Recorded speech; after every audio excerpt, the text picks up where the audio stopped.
Okay, బ్రాక్ set 2023లో ఈరోజు 6th question నుంచి అయితే స్టార్ట్ చేద్దాం. 6th క్వశ్చన్ వచ్చేసి ద మల్టిపుల్ ఆఫ్ 6 ఈజ్, మనకి 4 ఆప్షన్స్ అయితే ఇచ్చినారు, 20, 36, 43, 55. ఫస్ట్గా క్వశ్చన్ యొక్క మీనింగ్ ఏమి? ద మల్టిపుల్ ఆఫ్ 6 ఈజ్ అంటే 6తో మల్టిప్లై చేయడం వల్ల వచ్చేటువంటి నెంబర్ కింది వాటిలో ఏది అని చెప్పి అడుగుతున్నారు. ఫస్ట్ ఆఫ్ ఆల్ ఏ వచ్చేసి 20. 6ని మల్టిప్లై చేయడం వల్ల 20 అనేటువంటి నెంబర్ వస్తుందా? రాదు. 24 వస్తుంది, 18 వస్తుంది, కానీ 20 అనేటువంటి నెంబర్ 6 టేబుల్లో రాదు. సింపుల్ మల్టిపుల్ అంటే అర్థం ఏమంటే 6 టేబుల్లో వచ్చేటువంటి నెంబర్ ఏంటి అని చెప్పి. నెక్స్ట్ 36 6 టేబుల్లో వస్తుందా? 6 6 36. నెక్స్ట్ 43 చూడండి, 43 6 టేబుల్లో వస్తుందా? నో, రాదు. 55 6 టేబుల్లో వస్తుందా? నో, రాదు. కాబట్టి దీని సొల్యూషన్ ఏమి? Very simple. 6 × 6 = 36. కాబట్టి what is the answer? B. 36 B is the answer, correct answer. Okay, 7th question is Kiran arranged 168 chairs in 6 rows equally. How many chairs will be in each row? So మన 7th question యొక్క meaning ఏంటంటే, కిరణ్ అనేటువంటి వ్యక్తి 168 chairs ఉన్నాయంట మొత్తం. ఆ 168 చైర్స్ని ఏం చేసినాడు? 6 rows ఈక్వల్గా అరేంజ్ చేసినాడు. ఈక్వల్గా అంటే అర్థం ఏమి? ప్రతి రోలో కూడా ఒకటే నెంబర్ ఆఫ్ చైర్స్, అట్లా 6 rows అయితే ఉన్నాయంట. అయితే how many chairs will be in each row? So 168 చైర్స్ని 6 rows ఈక్వల్గా అయితే అరేంజ్ చేసినాడు కదా, మరి ఒక్కొక్క రోలో ఎన్ని చైర్స్ ఉంటాయి అనేదే మన క్వశ్చన్. అర్థమైందా? 168 చైర్స్ని ఏం చేసినాడంట? ఇట్లా 6 rows అరేంజ్ చేసినాడంట. 4 5 6. సో ఇట్లా 1 2 3 4 5 6 rows చైర్స్ని ఈక్వల్గా అరేంజ్ చేసినాడంట. అయితే ఒక్కొక్క రోలో ఎన్ని చైర్స్ ఉంటాయి అనేది మన క్వశ్చన్. సో ఈ క్వశ్చన్లో మనం ఏం చేయాలా? డివిజన్ అనేది చేయాలా. Very good.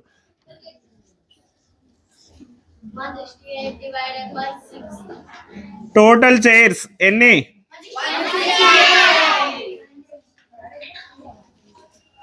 Total chairs = 168. Number of rose,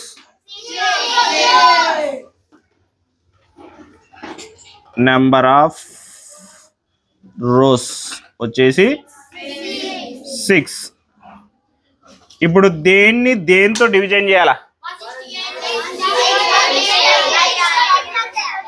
6తో 168ని division చేస్తే టోటల్ ఎన్ని చైర్స్ ఒక్కొక్క రోలో ఉన్నాయని తెలుస్తుంది. సో 6 rows కాబట్టి 6ని 168తో డివైడ్ చేసేయాల. 6 168. ఏం చేయాలి ఇప్పుడు? 6 2 = 12. 6లో 2 పోతే 4. 6 8 = 48.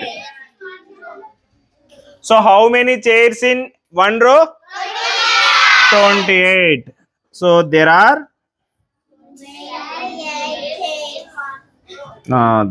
28 chairs in one row.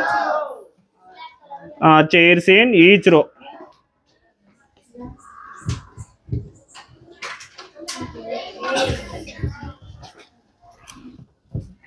ఏది ఆప్షన్ ఇప్పుడు మనకి? So B is the answer. Okay okay, next 8th question. If the perimeter of a triangle with all equal sides is 15 centimeters, what is the length of each side in centimeters? So ఇక్కడ ఫస్ట్గా మనకి triangle అనేది వచ్చింది. Triangle అంటే ఏమో తెలుసా మీకు? What is triangle? ఏంటి ట్రయాంగిల్ అంటే? ట్రయాంగిల్ అంటే చతురస్రం కాదు, త్రిభుజం. ట్రయాంగిల్ అంటే ఏంటంటే 3 sides and angles, 3 sides 3 angles ఉండేటువంటి ఒక డయాగ్రామ్ నే ట్రయాంగిల్ అని చెప్పి అంటాం. ఓకేనా? 3 sides వాటికి 3 యాంగిల్స్ అనేవి ఉండాల, అప్పుడు దాన్ని ట్రయాంగిల్ అని చెప్పి అంటాం. ఇక్కడ ట్రయాంగిల్ లో ఏమని చెప్తున్నారు? If the perimeter of a triangle with all equal sides. ఇక్కడ ఏం చెప్తున్నారంటే పెరిమీటర్. పెరిమీటర్ అంటే అర్థం ఏంటంటే every triangle has 3 sides, A B C. Perimeter means very good. Perimeter means the sum of all sides.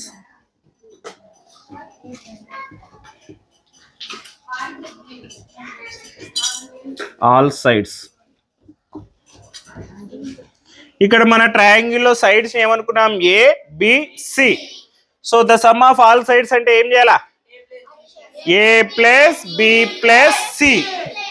So A plus B plus C అంటే perimeter అని చెప్పి అర్థం. ఓకేనా? ఒక ట్రయాంగిల్ లో ఉన్నటువంటి 3 sides ని సమ్ చేస్తే వచ్చేదాన్ని పెరిమీటర్ అని చెప్పి అంటాం. కానీ ఇక్కడ ఏం చేసినారంటే పెరిమీటర్ ఎంత అనేది ఇచ్చినారు. ఎంత పెరిమీటర్? 15 centimeters. ఎంత అంట పెరిమీటర్? 15 centimeters అంట పెరిమీటర్.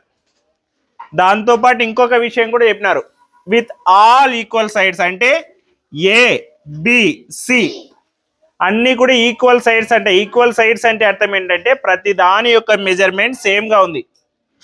ఏ ఎంత పొడవు ఉందో బి అంతే పొడవు ఉంది, సి కూడా అంతే పొడవు ఉంది. ఓకే, సో ఇక్కడ A plus B plus C equal to 15 centimeters. ఇప్పుడు ఏమడిగినారు? What is the length of each side. ఇక్కడ ఈచ్ సైడ్ యొక్క లెంత్ ఎంత అని చెప్పి అడిగినారు. ఇప్పుడు చెప్పండి, మనం ఇక్కడ చేయాల్సింది ఏంటి? ఆల్రెడీ పెరిమీటర్ కోసం అడిషన్ చేసేసినాం. ఇక్కడ డివిజన్ అనేది చేయాల. అర్థమవుతుందా? టోటల్ ఎన్ని సైడ్స్ ఉన్నాయి? Total sides equal to total sides అయితే తెలుసు మనకి, ఈక్వల్ టు 3. 3 sides యొక్క లెంత్ ఎంత? 15 centimeters. 15 centimeters 3 sides యొక్క లెంత్ అనేది తెలుసు. సో ఇప్పుడు ఈ 15 అనే దాన్ని 3తో డివిజన్ చేస్తే ఈచ్ సైడ్ యొక్క లెంత్ అనేది వస్తుంది. అవునా? సో 15ని 3తో డివిజన్ చేయాల. ఎంత? 3 5 జా 15. So equal to 0. So each side ఎంత? Each side equal to 5 centimeters.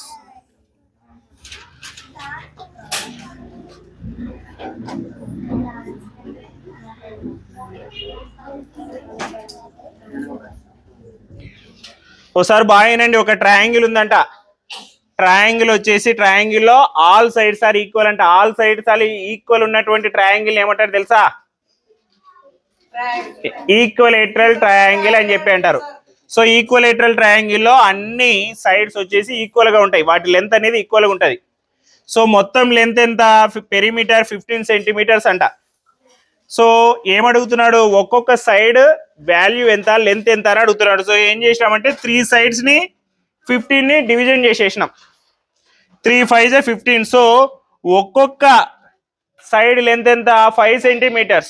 అదే గనక మనం ఇక్కడ చేస్తే ఏ వచ్చేసి 5, బి వచ్చేసి 5, సి వచ్చేసి 5. 5 + 5 + 5 ఎంత? 15. సో మన ఆన్సర్ కరెక్టేనా? సో మన ఆప్షన్ ఎంత? C is the option. So 9th question is Arya adds 4/7 liters of apple juice to 2/7 liters of orange juice to make a fruit punch. The fruit punch he has now in liters. So Arya అనేటువంటి వ్యక్తి ఏం చేశాడంట? 4/7 liters of Apple juice ని 2/7 liters of orange juice లో కలిపినాడంట, mix చేశాడంట. మనం mixed fruit juice అంటాం కదా, దాన్నే ఫ్రూట్ పంచ్ అని చెప్పి కూడా అంటారనమాట. So to make a fruit punch, Arya adds 4/7 liters of apple juice to 2/7 liters of orange juice. So finally they are asking the fruit punch he has now in liters. So అలా రెండింటిని add చేయగా అతను తయారు చేసినటువంటి fruit punch లీటర్స్లో ఎంత అని చెప్పి అడుగుతున్నాడు. సో ఇక్కడ 2 ఉన్నాయి, 4/7, 2/7. ఏమంటారు వీటిని? ఫ్రాక్షన్స్ అని చెప్పి అంటారు. ఏమంటారు వాటిని? Very good. గివెన్ ఏమేమి ఇచ్చినారు? గివెన్ యాపిల్ జ్యూస్ ఎంత?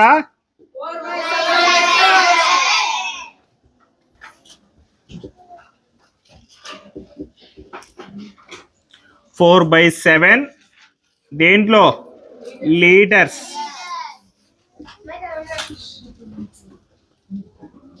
ఆరెంజ్ జ్యూస్ ఎంత? ఆరెంజ్ జ్యూస్ వచ్చేసి 2/7 litres.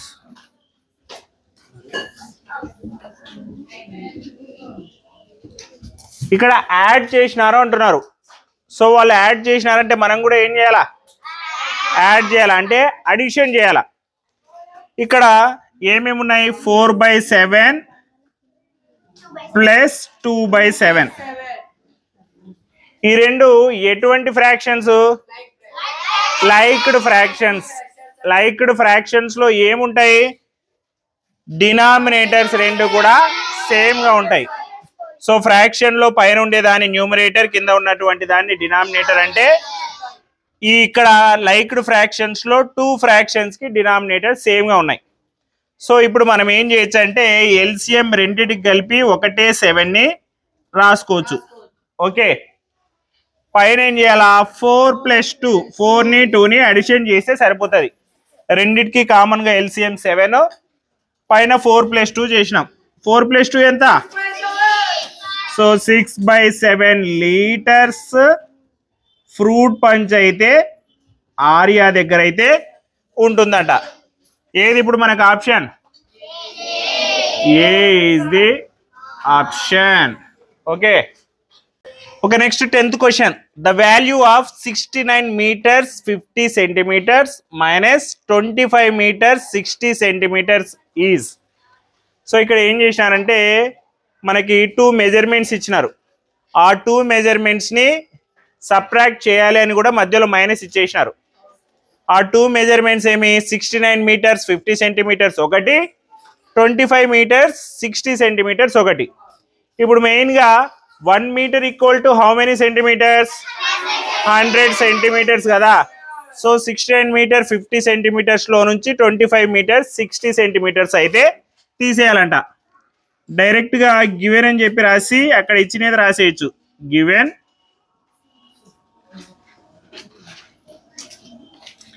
69 meters 50 centimeters minus 25 meters 60 centimeters.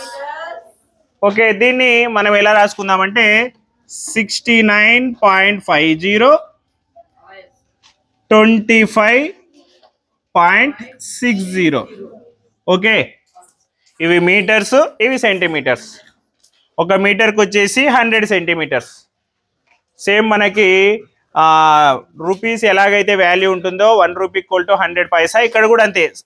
1 meter = 100 centimeters కాబట్టి ఇలా రాసుకోవచ్చు 69.50 25.60 అని. ఇప్పుడు ఏం లేదు, సబ్ట్రాక్ట్ చేసేయాల. 0లో 0 పోతే 0. ఇక్కడ 5 ఉంది కాబట్టి 9 నుంచి 1 బారో తెచ్చుకుంటాం. ఎంత అవుతుంది? 15 అవుతుంది. 15లో 6 పోతే 9. ఇక్కడ పాయింట్ పెట్టుకోవాలా. ఇక్కడ ఆల్రెడీ 1 బారో పోయింది కాబట్టి ఇక్కడ ఎంత ఉంటుంది? 8 ఉంటుంది.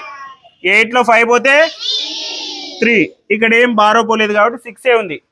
6లో 2 పోతే 4. సో ఫైనల్ గా వచ్చేటువంటి ఆన్సర్ ఏమి? 43 meters 90 centimeters. ఆప్షన్ ఏది? So A is the correct correct option. Okay, అర్థమైందా?